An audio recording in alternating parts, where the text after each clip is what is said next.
আসুন বন্ধুরা, আজকে আপনাদের সামনে আমি ল্যাটা মাছের ঝোল করে দেখাচ্ছি। মাছগুলো ভালো করে ধুয়ে নুন হলুদ মাখিয়ে রেখেছি। এটা একটু মাখিয়ে 10 মিনিট মতো রাখতে হবে। তারপর আমি কড়াইতে সাদা তেল দিয়েছি। ভালো করে একটু তেলটা যখন গরম হয়ে যাবে তখন একটা একটা করে মাছ দিয়ে ভাজবো। এই মাছটা স্বাস্থ্যের পক্ষে খুবই ভালো এবং ভালো ভালো হজমও হয় এবং এটাতে একটু কম তেল মশলা দিয়ে রান্না করতে হয়। এটা শরীরের পক্ষে খুব ভালো মাছটা।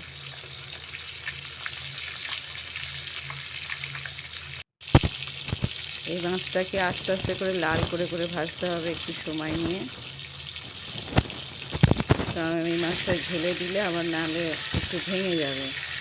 ওই জন্য একটু লাল করে ভেজে নিতে হবে। এবার আমি দিয়েছি বড়ি দিয়েছি, বড়িটাকে লাল করে ভেজে নিলাম।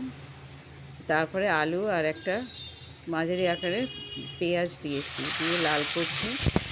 আর 1 চামচ আদা, 1 চামচ রসুন বাটা দিয়েছি। ভালো করে মশলাটাকে কষিয়ে কষিয়ে লাল করতে হবে।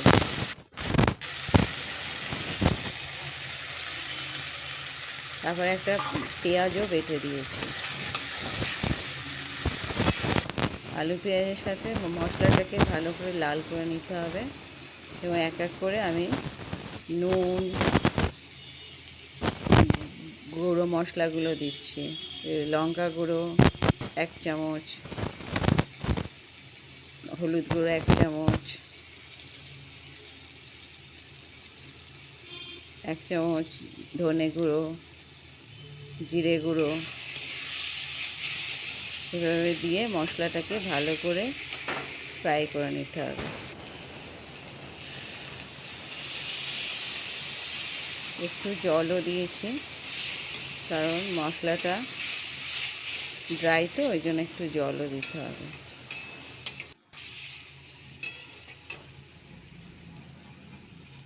মশলাটাকে ভালো করে কষিয়ে নিতে হবে অল্প অল্প করে জল দিয়ে দিয়ে।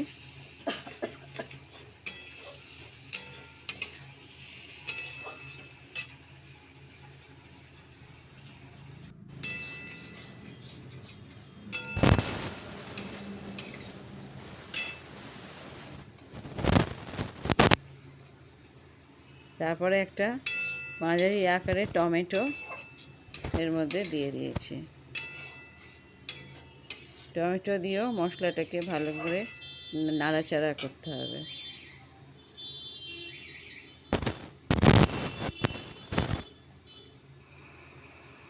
দিয়ে এর মধ্যে জল দিয়ে দিতে হবে, তাহলে টমেটোটা একটু নরম হয়ে যাবে, আলুটাও একটু নরম হয়ে যাবে।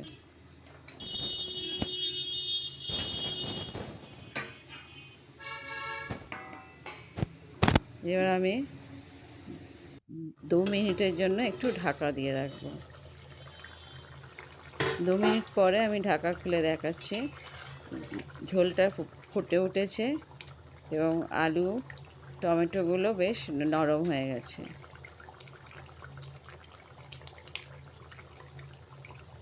এবার এক এক করে মাছগুলোকে এইখানে ঝোলের মধ্যে ভালো করে সাজিয়ে দিচ্ছি।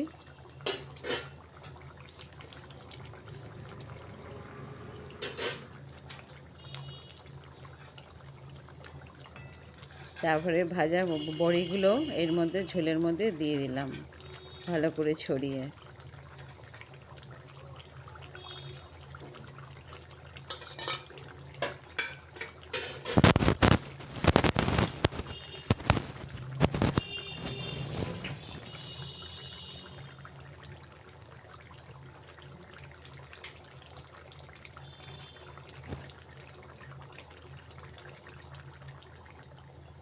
এবারে একটু জল দিতে হবে, যেন বড়ি মাছ সব যেন একটু ঝোলের মধ্যে ডুবে ভালো করে ফুটে ওঠে।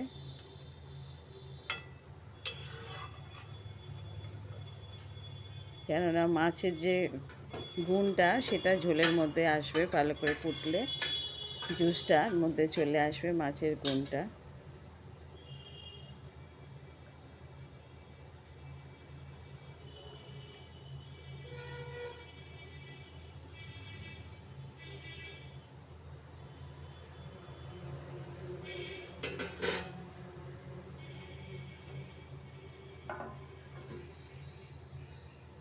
তারপরে একটু আমি 2-3 মিনিটের জন্য ঢাকা দিয়ে দেবো।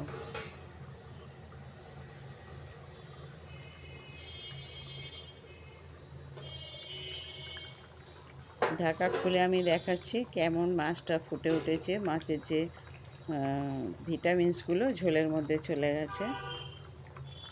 এবারে আমি দিচ্ছি ধনেপাতা আর কাঁচা লঙ্কা। ভালো করে ঝোলে ফুটে যাবে।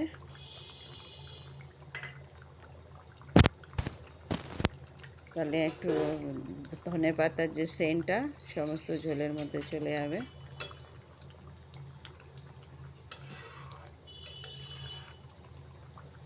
ভালো করে নাড়িয়ে এটা সুন্দর করে ঢাকা দিয়ে দেবো।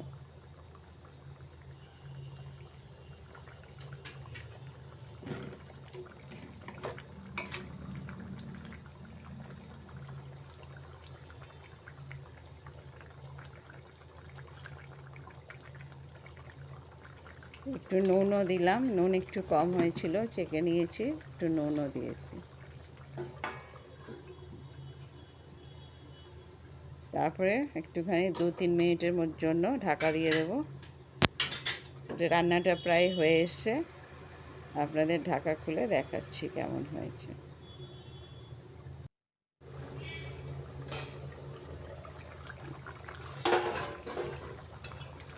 দেখুন বন্ধুরা, রান্নাটা পুরো কমপ্লিট। এবার আপনাদের গরম গরম সার্ভ করে দেখাবো।